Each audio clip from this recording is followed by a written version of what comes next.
Bom, em primeiro lugar, boa noite, agradecer o convite e esta iniciativa, devidamente já contextualizada pelo António Tavares, e tentando, à imagem do que fez o Francisco Pereira, tentar aqui subdividir e numa primeira intervenção falando um bocado sobre causas e razões e depois apresentar e procurar soluções depois, em vez de misturar aqui um bolo. A primeira nota que tenho a dar é uma nota, se quiserem, de rodapé, mas que é importante. O PSD está muito à vontade sobre esta temática.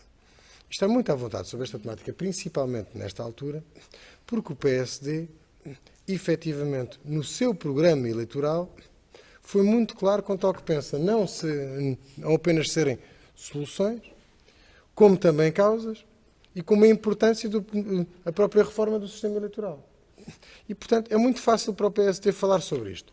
Logicamente, também há aqui uma componente que é pessoal daquilo que eu julgo que sejam razões. Agora, há uma questão evidente. Uma desaproximação, a falta de aproximação entre eleitos e eleitores tem que ser, obviamente, uma causa. A própria erosão do sistema, que o Francisco Pereira e o Bruno Nunes falaram aqui de formas diferentes, mas a própria erosão do sistema é, obviamente, uma justificação. Algo que também ninguém fala, mas que, curiosamente, o Francisco Pereira acaba por dar o pontapé de saída para isso quando diz que em 75 há uma abstenção de 8% e depois, a partir daí, temos 27 para galopar, que é a forma como desde 75 até hoje há ou não uma desidentificação com causas. Que causas é que se defendiam em 75? O que é que se defende agora? O que é que a população tem como causas, ou tinha como causas na altura? Qual é que era o próprio clima político de participação? Não podemos esquecer, é muito bom dizer que em 75 foi 8% apenas a abstenção, mas as pessoas vinham de um clima que nós sabemos o que era. Outra questão também é a facilidade com que os próprios políticos ou agentes políticos muitas vezes atiram para cima de si mesmos a responsabilidade, e uns dos outros, a responsabilidade disto tudo. Dizendo, não, é aquele porque aquele se porta mal, é aquele porque faz isto. E, portanto, isto é também uma ajuda à erosão do próprio sistema e da própria imagem, porque é muito fácil dizer que é a comunicação social que vende, mas não é apenas a comunicação social que diz isto. E depois há também uma outra questão que normalmente não se fala como razão, mas é a própria adaptação e adequação dos partidos políticos e do seu discurso às novas realidades de comunicação que existem. E já se começou nestas eleições a falar um bocadinho sobre isso, a forma como reagimos a fake news e outros fenómenos. E, portanto, isto tudo para mim são aquilo que eu julgo que são razões à abstenção. Mas eu tenho sempre muita dificuldade, enquanto falo, entrar neste sistema ou num sistema de conversa de café acerca destas coisas. Porquê? Porque quem estuda estas temáticas ainda hoje não consegue arranjar razões insufismáveis para o que se passa. Portanto, isto é um bolo grande que é muito interessante de discutir, mas que nós temos que ser sérios. E temos que ser sérios através do seguinte. A aproximação de eleitos e eleitores é assim, basicamente, dissemos todos até agora, e se calhar diremos todos que é uma das razões. O que é que dentro de cada estrutura política e partidária é feito para reaproximar eleitos de eleitores? Mais uma vez, o PSD, especialmente em Louros, está muito à vontade. Nas últimas eleições legislativas, inovou até nesta medida. Mas o que é que se faz? O que é que nós vamos ver, ou o que é que nós vamos buscar aquilo que se faz em outros lugares? O que é que vamos ver? É que isto não basta dizer, não, os eleitores e os eleitos estão desavindos. Mas estão desavindos porquê? Só por tudo o que nós dissemos? Ou o que é que nós fazemos para não haver estas desavenças? Qual é que é o nosso esforço? E, portanto, é importante, quando procuramos causas e razões, e eu não vou falar já, como disse, das soluções, deixo isso para a próxima intervenção, mas é importante percebermos e pormos às vezes um bocadinho a mão na consciência e tentarmos procurar ver se podemos fazer alguma coisa. Agora, algo que eu julgo que é indiscutível. Enquanto houver uma gestão, principalmente do PSD e do PS ao longo dos anos, de fazer ou não fazer reforma eleitoral, porque estão uns encostados a um governo, falo pelo PSD, com o CDS. O PS porque não dá muito jeito, porque a esquerda mais à esquerda do PS não acha uma grande piada a certas coisas relacionadas com a reforma do sistema eleitoral. Aí é difícil. E vou já dar esta nota no que diz respeito às soluções. É aí que quando o PSD coloca isto no seu programa eleitoral, dá um passo grande para que este problema seja ultrapassado. Mas isto eu deixo para a minha próxima intervenção. Mas esta é também uma das razões. É esta incapacidade, às vezes, de se discutir até sem ser de forma extremamente dogmática, portanto, se discutir de forma abrangente, sem estarmos preocupados com mais agarrados a uns ou agarrados a outros. E o Bruno Nunes disse isto de uma outra forma, mas que não é exatamente com estas palavras que eu vou usar, mas sim, obviamente, há dois partidos que têm mais responsabilidade sobre a não reforma do sistema eleitoral. É evidente, não vale a pena esconder. E, portanto, só para início, era o que eu gostava de partilhar com todos. Bom, agora falando sobre aquilo que tinha deixado, a indicação de que queria falar nesta sua intervenção, que é a questão das soluções. O PS, no seu programa eleitoral, é muito claro. Em primeiro lugar, é necessária a reforma do sistema eleitoral. O sistema eleitoral que potencia a aproximação eleitos e eleitores, como eu já referi. O sistema eleitoral que assegura a defesa do prestígio e credibilidade da função política e que garanta a governabilidade e estabilidade a nível governativo. E porquê é que o PS tem introduzido isto como tentativa de solução e porquê é que o faz no seu programa eleitoral? Simples, por aquilo que eu disse antes e ligado àquilo que eu disse antes. Para dar um sinal político a todas as outras forças políticas, nomeadamente aquelas que eu já referi, como por exemplo o Partido Socialista, que às vezes por estarem mais aguilhoadas a algumas questões, não se libertam para poder resolver algumas questões, e dizer, as nossas linhas vermelhas são estas. Isto é fundamental. A partir daqui vamos dizer aquilo que pensamos, mas com flexibilidade para discutirmos. Porque o problema, em outras alturas, foi a falta de flexibilidade com que os partidos, como eu já referi há pouco, com que os partidos discutiram, nomeadamente aqueles com maior peso, com que discutiram as coisas. E depois é difícil, quando nós dizemos que tem que ser assim, assim, assim, depois cedermos. E o PSD depois diz, aqui também há algumas questões. Reparem, aquilo que já falaram, reconfiguração dos círculos eleitorais, sim. Uniformização dos mandatos legislativos. Sim, os mandatos legislativos não ser. Isto está tudo no programa do PSD, é fácil, o PSD fala sobre isso. Limitação dos mandatos dos deputados. É curioso que o PAN venha falar sobre isso. Porque é fácil dizer quem é que nos últimos anos e na última legislatura falou primeiro sobre isto. JSD, dentro do PSD, através da sua presidente, Margarida Balseiro Lopes. Foram os primeiros a falar sobre isto, sobre a limitação de mandatos ser uniformizada. O PAN vem bem, mas vem tarde. Mas dizer ainda, o PSD também já falou, e até deu um bocadinho de confusão na altura, uma estratégia de reforço de participação através de uma valorização dos votos brancos. Até deu ali assim um certo bruá, porque primeiro parecia uma coisa, depois o Presidente veio explicar aquilo que entendia. Mas sim, e porquê é que o PSD vai dizendo e vai falando sobre estas coisas que eu referi? Por uma questão simples, que é para permitir a discussão, que é para permitir o debate. Estas são algumas ideias do PSD, mas aquilo que são as linhas vermelhas são as primeiras três que eu falei. Depois, uma questão fundamental, que foi aqui falado um bocadinho por todos, e pelo PAN de uma forma diferente, até na minha perspectiva um bocadinho atabalhoada, mas sobre as críticas e tudo o que eu ouvi, assim ficará para a terceira ronda, porque há aqui coisas que me fazem um bocado de espécie, mas neste caso há outra proposta que é a constituição de uma comissão de ética. Nós passamos a vida a dizer que há uma falta de aproximação entre eleitos e eleitores.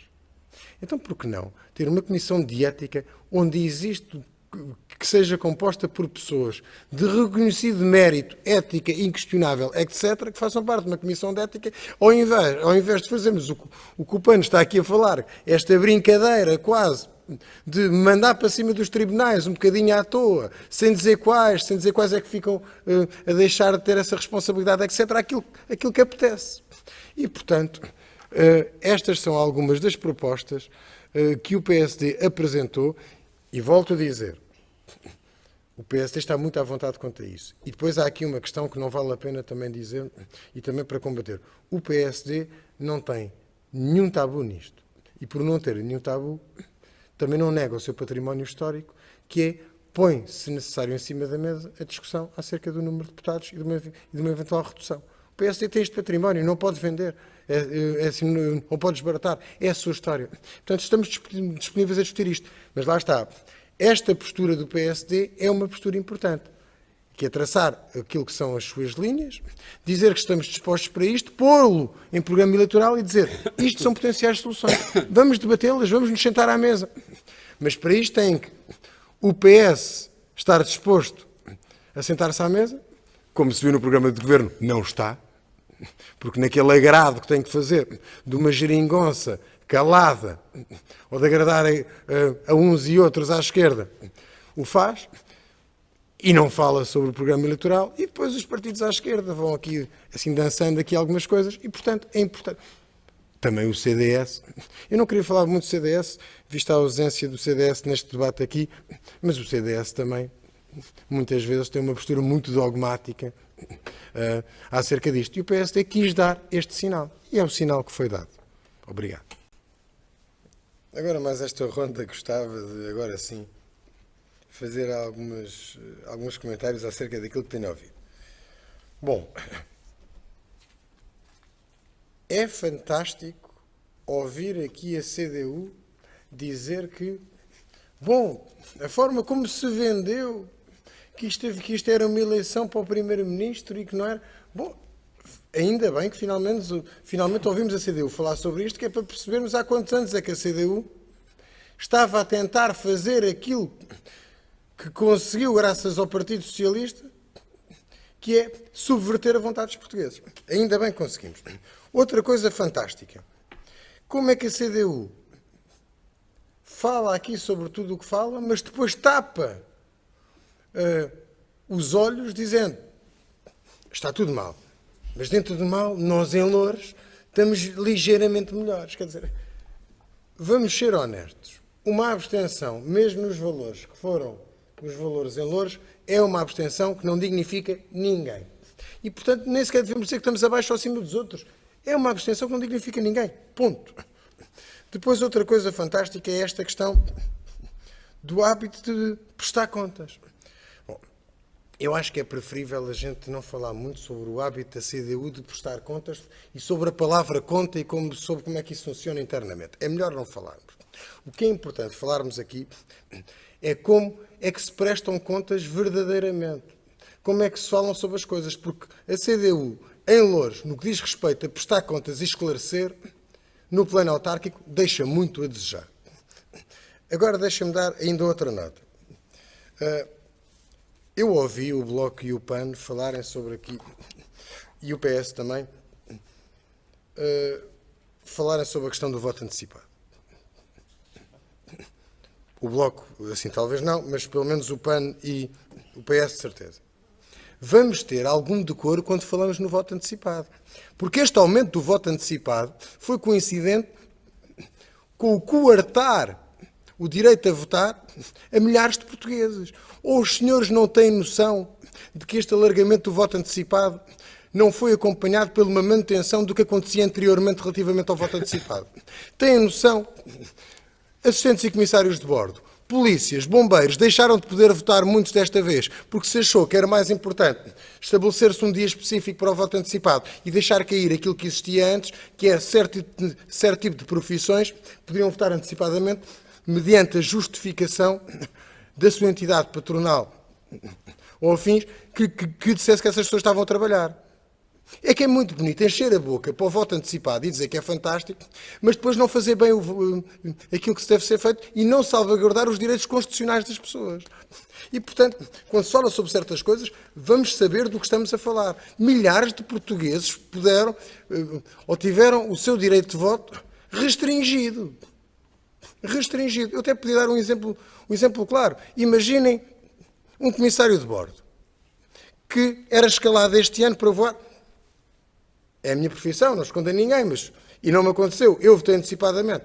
Mas imaginem um comissário de bordo. Dia 29 de setembro tinha o dia para o voto antecipado. E por acaso era escalado nesse dia para voar para fora do país. Depois, dia 6 de outubro, era escalado também. Expliquem-me lá como é que esta pessoa vota quando cortaram a possibilidade daquilo que existia. Portanto, retiraram direitos às pessoas. Portanto, estas medidas, aí há uma coisa que todos dizem e têm razão. Estas medidas todas têm que ser enquadradas. E não se pode perder o bom que existe. E não se pode retirar direitos às pessoas.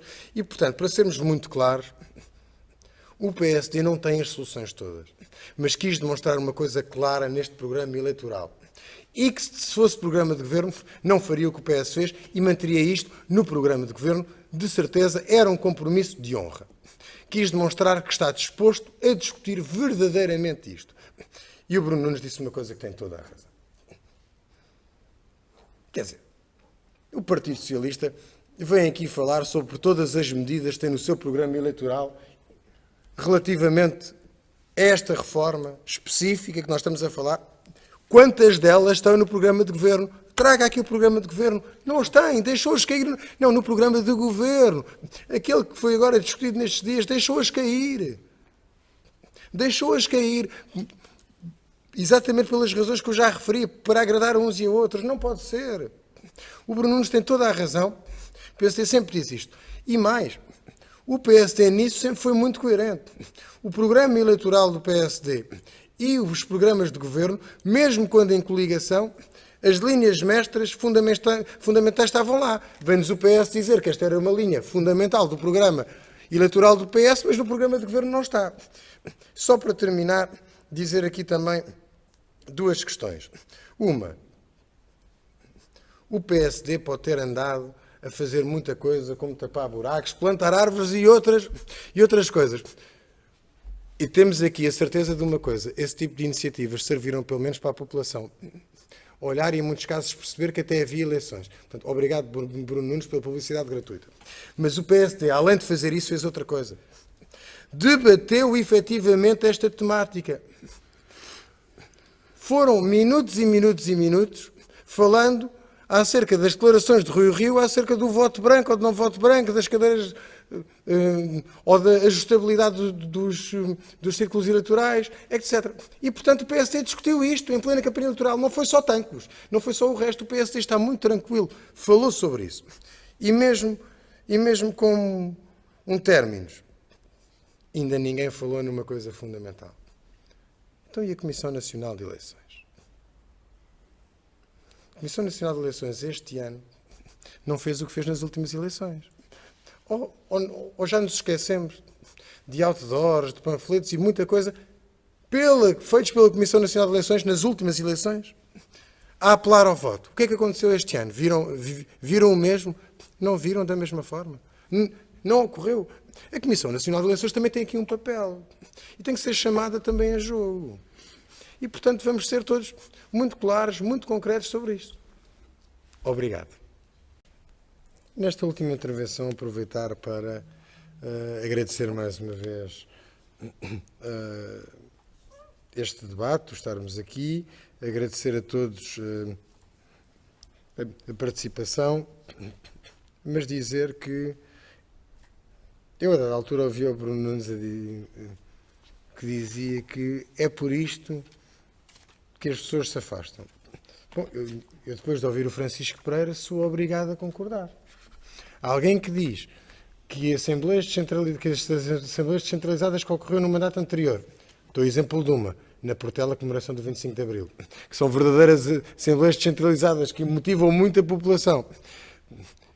Se as vai comparar com as assembleias descentralizadas que o PSD fez questão que fossem diferentes e conseguiu, por intermédio de proposta feita ao Partido Socialista e as outras forças políticas, que fosse diferente quando a CDU tentou impedir esse modelo de assembleias descentralizadas, quer dizer, é quase anedótico. E sim, é por isso. É por isso que há um descrédito. E o Bruno tem razão, porque nós acabamos de ouvir uma intervenção onde a CDU é responsável por milhares de coisas muito importantes que aproximam os cidadãos, mas depois, quando vamos ao sumo, nenhuma destas tem sequer uma gota.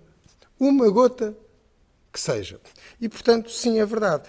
Há aqui uma questão fundamental também, e deixar esta última nota, ou nas últimas notas para o Partido Socialista, quer dizer que as alterações que o Partido Socialista fez do programa eleitoral para o programa de governo foram o bem das populações, e esquecer que essas alterações foram para acomodar as vontades de outros partidos, de forma a que o seu governo minoritário, como não tinha papel passado e assinado e tentava negociar à esquerda, menos à esquerda, mais esquerda enviesada e etc., quer dizer, é esquecer aquilo que foi feito. Foi o que foi feito.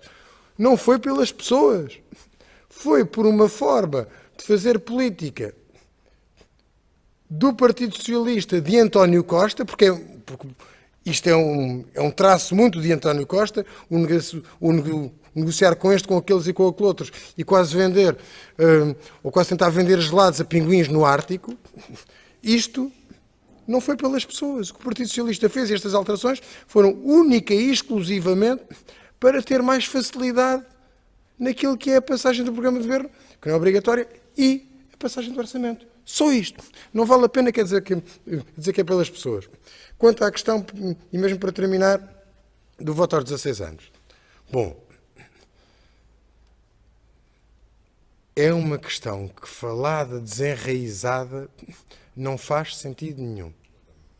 E é uma razão que tem aqui um problema grave. Numa sociedade em que muitas vezes se discute, se de geração para geração os valores passam, e quando as gerações mais antigas não conseguem passar outro tipo de valores, dizer que se quer que as gerações mais novas, que não têm nas escolas essa passagem de valores, que nas escolas não há disciplinas para cidadania e etc. verdadeiramente eficazes, dizer que se vai então dar o voto aos 16 anos, é brincar com isto. Pode fazer sentido. Eu concordo que efetivamente se deve discutir, mas não se deve discutir desenraizadamente e muito menos se deve discutir dizendo que é como há muitos anos atrás no Brasil e nos Estados Unidos, aqueles vendedores viajantes que traziam assim umas poções mágicas que serviam para tudo. O voto aos 16 anos não serve para resolver todos os problemas. E muito provavelmente nem sequer é a maior das soluções. Tem que ser debatido? Sim, acho que sim, inquestionavelmente. Mas não podemos pôr o peso no voto aos 16 anos, desta forma o peso ser a solução de tudo, e muito menos podemos pôr o peso em cima destas pessoas que nós queremos, ou que muitos querem, que votem já aos 16 anos, sem lhes darmos ferramentas para eles serem verdadeiramente aquilo que podem ser, que é o futuro deste país.